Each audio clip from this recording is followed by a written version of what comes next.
Hello friends, आज के हमारे इस वीडियो में हम ब्लैक एडम मूवी की स्टोरी शॉर्ट में एक्सप्लेन करेंगे। सो अगर आपको हमारी एक्सप्लेनेशन पसंद आ जाए तो प्लीज वीडियो को लाइक करके चैनल को सब्सक्राइब कर ले। मूवी की कहानी 5-8 साल पहले शुरू होती है, जहां हमें खानदाक शहर को दिखाया जाता है। इस शहर में रहने वाले लोग पृथ्वी के सबसे पहले स्वतंत्र लोग थे और ये शहर सदियों तक फला फूला। लेकिन फिर यहाँ आया राजा एक्टॉन, जो अपने फौज के दम पर यहाँ की सत्ता छीन लेता है और एक तानाशाह बन जाता है। फिर वो यहाँ रहने वाले लोगों को ही अपना गुलाम बनाकर उनसे खुदाई करवाता है ताकि वो इथेर्नियम खोज सके। इथेर्नियम एक जादुई खनिज है जो सिर्फ खानदाक में ही मिलता है। इससे एक्टॉन सबाक का ताज बनवाना चाहता था, जिसके अंदर अगर प्राचीन दुनिया के 6 शैतानों की ताकतें मिला दी जाए तो ये एक्टॉन को अमर बना सकता था। और इस ताज को पहनते ही उसके अंदर जादुई ताकतें आ जाती, जिसके बाद उसे हराना लगभग नामुमकिन होता और वो दुनिया पर अपनी हुकूमत करता। फिर खुदाई में इन्हें इथेर्नियम मिल जाता है और इसके मदद से एक्टॉन अपने लिए सबाक का ताज बनवा लेता है। इसी बीच एक लड़का जिसका नाम हुरूत है, वो राजा के खिलाफ खड़ा होने के लिए अपने लोगों को हौसला देता है। पर जब इसके बारे में एक्टॉन को पता चलता है तो वो हुरूत को मारने का हुक्म देता है और जैसे ही उसे मारा जा रहा होता है वो बच्चा गायब हो जाता है और एक ऐसे जगह पर पहुंच जाता है जहाँ पे बहुत से देवता लोग बैठे होते हैं। वो सभी मिलकर हुरूत को पावर देते हैं। वो उसे कहते हैं, अगर तुम सजैम बोलोगे तो तुम्हारे अंदर हम सबकी शक्तियाँ आ जाएगी।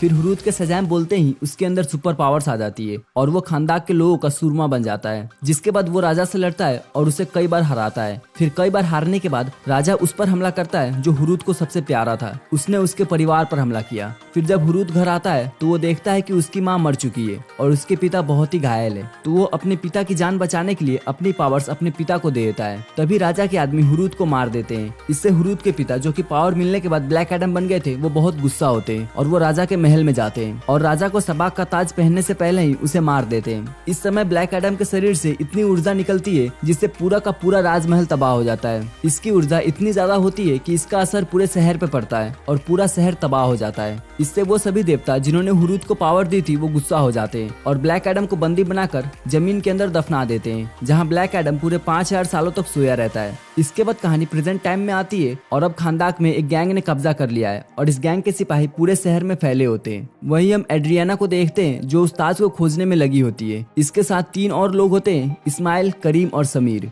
कहानी में आगे बढ़े उससे पहले मैं आपको बता दूं, एड्रियाना की हिस्ट्री नॉलेज काफी ज्यादा अच्छी है और उसे पुरानी लिखी भाषाओं और मकबरों के बारे में काफी कुछ पता है। साथ ही एड्रियाना के पास उस ताज का एक छोटा सा टुकड़ा भी है। वो सभी उस ताज को ढूंढने जाते हैं। फिर जब वो टुकड़ा ताज के करीब जाता है तो चमकने लगता है और ताज नजर आने लगता है। एड्रियाना कूद के उस ताज को पकड़ लेती है। ये सब दूर खड़ा होकर इस्माइल देख रहा होता है, लेकिन तभी वहाँ उस गैंग के गार्ड्स आ जाते हैं जिन्होंने खानदाक पर कब्जा किया होता है। वो उन्हें पकड़ के मारने लगते हैं और एड्रियाना से वो ताज भी छीन लेते हैं। मरने से पहले गार्ड्स एड्रियाना से उसकी आखिरी ख्वाहिश पूछते हैं तो वो पत्थर पे लिखी पुरानी लिपि को पढ़ने लगती है, जिसमें सजैम नाम के सुरमा का जिक्र था। वो जैसे ही सजैम बोलती है तभी 5000 सालों से सोया ब्लैक एडम जग जाता है और सभी गार्ड्स को एक एक करके मारने लगता है। फिर जब वो उस गुफा से बाहर आता है तब उस पर हवाई हमले भी होते हैं, लेकिन ब्लैक एडम के पावर के सामने वो सब फीके पड़ जाते हैं और ब्लैक एडम सभी को मार डालता है। ये सारा कुछ एड्रियाना अपने गाड़ी में बैठकर देखती है और वो अपनी जान बचाकर भागती है। हालांकि वो उस गुफा से ताज लेकर भाग चुकी थी, लेकिन फिर भी वो ब्लैक एडम के नजर में आ जाती है। यहीं पर हमें ये भी पता चलता है कि उन गार्ड्स का लीडर स्माइली है। वो बस एड्रियाना की मदद से ताज को ढूंढना चाहता था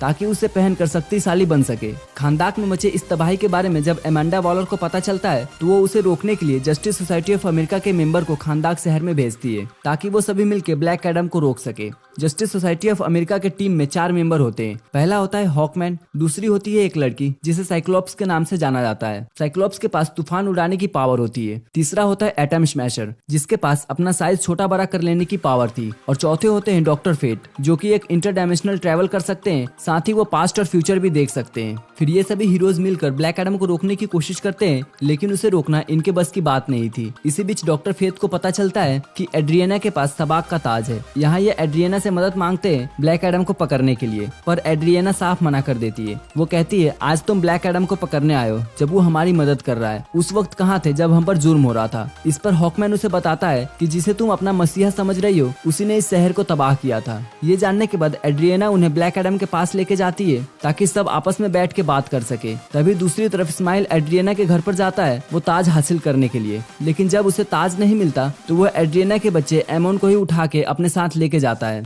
लेकिन इस्माइल एमोन को ले जाता उससे पहले वो ताज को छुपा देता है और एड्रियाना को कॉल करके बता देता है। ये जानते ही ब्लैक एडम और जस्टिस सोसाइटी के मेंबर इस्माइल को पकड़ने जाते हैं, लेकिन इस्माइल उनके हाथ नहीं आता और एमोन को लेके अपने अड्डे पर चला जाता है। इसके बाद सभी एड्रियाना के कहने पर जस्टिस सोसाइटी के प्लेन में जाते हैं और एक टीम की तरह एमोन को स्माइल से बचाने की प्लानिंग करते हैं। लेकिन ब्लैक एडम को प्लान से कुछ भी लेना देना नहीं था। वो किसी को बिना बताए गुंडों से जाके भिड़ जाता है और उन सभी को खत्म करके स्माइल के सामने चला जाता है। मगर इस वक्त स्माइल पूरी तरह से इथेरियम से बने केज के अंदर था और सिर्फ इसी धातु के सामने ब्लैक एडम कमजोर था। स्माइल इन्हें कहता है, तुम मुझे ताज दे दो, मैं एमोन को छोड़ दूंगा। पर ताज मिलने के बाद भी वो एमोन को नहीं छोड़ता और उस पर गोली चला देता है। ये देख के ब्लैक एडम को बहुत गुस्सा आता है और वो गोली को रोकने के लिए फुल स्पीड में जाता है। पर इस वक्त उसका गुस्सा इतना ज्यादा था कि उसके शरीर से इतनी ऊर्जा निकलती है जिससे वहाँ जोरदार धमाका होता है और वो जगह पूरी तरह से तबाह हो जाता है। इसके बाद सभी को लगता है कि स्माइल मर चुका है। इस हादसे के बाद हॉकमैन ब्लैक एडम के पास जाता है और तब ब्लैक एडम उसे अपनी बैक स्टोरी बताता है कि कैसे उसका बेटा मर गया और उसे कैसे पावर्स मिले। इसके बाद ब्लैक एडम सरेंडर कर देता है क्योंकि उसे भी लगने लगता है कि उसके वजह से लोगों की जान जा रही है और वो इस दुनिया के लिए खतरा है।